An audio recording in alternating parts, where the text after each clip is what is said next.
ખેડૂત ખાતેદાર મટી ગયા બાદ હવે ખેડૂત બનવા માંગતા હોય તો રાજ્ય સરકારે તેમને મોટી રાહત આપવાનો નિર્ણય કર્યો છે। પણ આ તમામ ખેડૂત ખાતેદાર મટી ગયેલા લોકો માટે લાગુ થનારો કોઈ નિર્ણય નથી। માત્ર ચોક્કસ પ્રકારના કિસ્સા અને ચોક્કસ પ્રકારના કિસ્સામાં ખેડૂત ખાતેદાર માટે મટી ગયા હોય તેમને જ આ નિર્ણયથી લાભ થશે।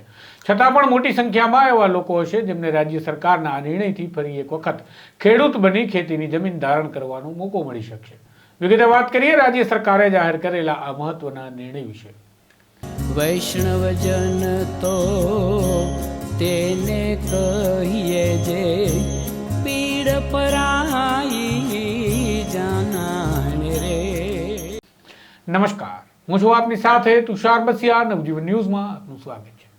ખેતીની જમીન ખરીદવા માટે ખેડૂત ખાતેદાર હોવું જરૂરી છે। વળી ખેડૂત પોતાના ખાતાની સંપૂર્ણ જમીન વેચાણ કરી દે કે કોઈ પ્રોજેક્ટમાં સંપાદિત થઈ જાય ત્યારબાદ તેને ખેડૂત ખાતેદારનું પ્રમાણપત્ર મેળવવું પડતું હોય છે અને આ પ્રમાણપત્રના આધારે તેને ફરી ખેતીની જમીન ખરીદવા માટે નિયત સમય મર્યાદા પૂરતો હક મળે છે।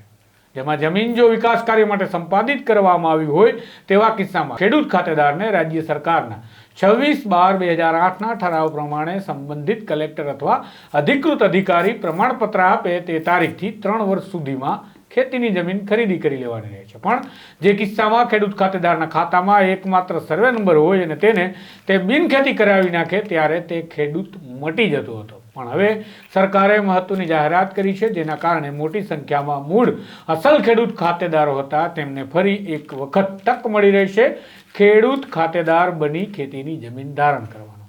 કારણ કે રાજ્ય સરકારે નિર્ણય કર્યો છે જે ખેડૂતોની તમામ જમીન સંપાદનમાં ગઈ છે છતાં તેમણે પ્રમાણપત્રના અભાવે બિન ખેડૂત બની જવું પડ્યું છે તેમને પ્રમાણપત્ર મળી રહે માટે ઠરાવ પ્રસિદ્ધ કરવાનો નિર્ણય કર્યો છે। જેમાં 1/5/1960ના દિવસથી એટલે કે ગુજરાત રાજ્યના મહારાષ્ટ્રથી અલગ થઈ અસ્તિત્વમાં આવ્યાના સમયથી વિકાસ પ્રોજેક્ટમાં ખેડૂતોની તમામ જમીન સંપાદિત થઈ છે અને તેઓ જે તે સમયે ખેડૂત હોવાનું પ્રમાણપત્ર મેળવી શક્યા નથી તો તેમને હવે રાજ્ય સરકારના નિર્ણય અને ઠરાવ બાદથી એક જ વર્ષમાં સંબંધિત કલેક્ટરને અરજી કરવાથી ખેડૂતનું પ્રમાણપત્ર મળી શકશે। વળી જે ખેડૂતો જમીન બિનખેતી કરવાના કારણે ખેડૂત મટી ગયા હતા તેમને પણ બિનખેતી થયા બાદ 1 વર્ષમાં જો પ્રમાણપત્ર મળી શકે છે।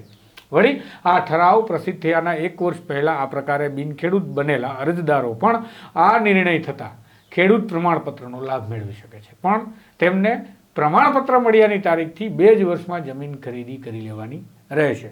આમ રાજ્ય સરકારે આ લીધેલો મહત્વનો નિર્ણય છે। મોટી સંખ્યામાં ખેડૂતો કે જેઓ ખેડૂત મટી ગયા હતા અને ખેતીની જમીન ધારણ કરવાની ઈચ્છા રાખતા હતા પણ તેઓ ખેતીની જમીન ધારણ કરી શકતા ન હતા કારણ કે તેમની પાસે પ્રમાણપત્ર નહોતું અને તેઓ ખેડૂત ખાતેદારનું પ્રમાણપત્ર ન હોય ખેતીની જમીન ધારણ નહોતા કરી શકતા પણ આ સીધો જ ફાયદો આ તમામ લોકોને રાજ્ય સરકારના નિર્ણય બાદ થયેલા ઠરાવથી પહોંચી શકશે। માટે કહી શકાય કે એક મહત્વનો નિર્ણય છે જે આ પ્રકારે ખેડૂત ખાતેદાર મટી ગયા છે તેમને ફરી ખેડૂત ખાતેદાર બનાવી શકે છે।